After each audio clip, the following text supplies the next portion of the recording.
So I've been doing some thinking, right? I started off thinking about the pentacle, the five elements, different dimensions, and spheres.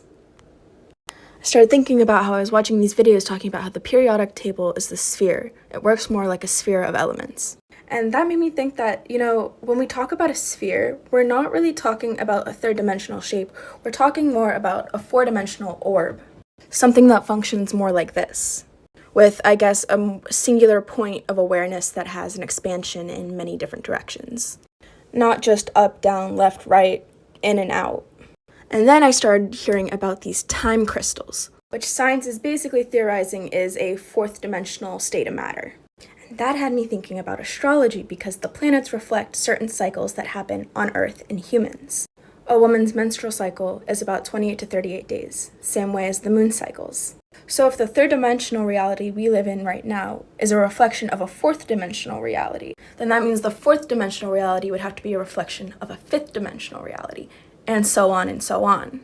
In that sense, different dimensions would have to work as mirrors as each other, or as like different bubbles. But like fourth-dimensional bubbles, not like bubbles. And for my basis for all of this, I've been studying 369 from Nikola Tesla, which is basically representing the birth, life, and death cycle. Everything in its basically simplest form is energy.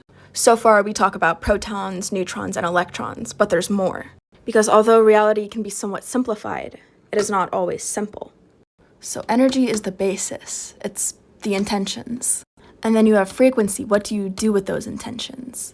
And then death, which is the result of these two to create something new.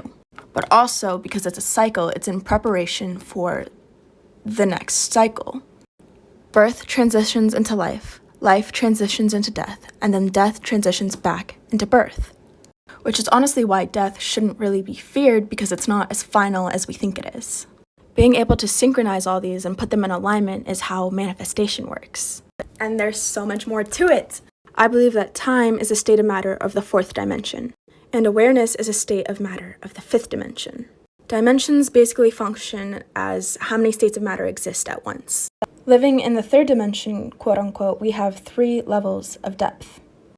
We've got length, width, and height. Liquids, solids, and gases. Time, being a fourth dimensional state of matter, is about the connections between all of these. Time is length, width, height, the connection between those. It's liquids, solids, gases, it's everything. And then awareness is a fifth dimensional state of matter, because it would include all of the time crystals. And the more we expand our awareness, the more connected we become with the present moment and the infinite of existence.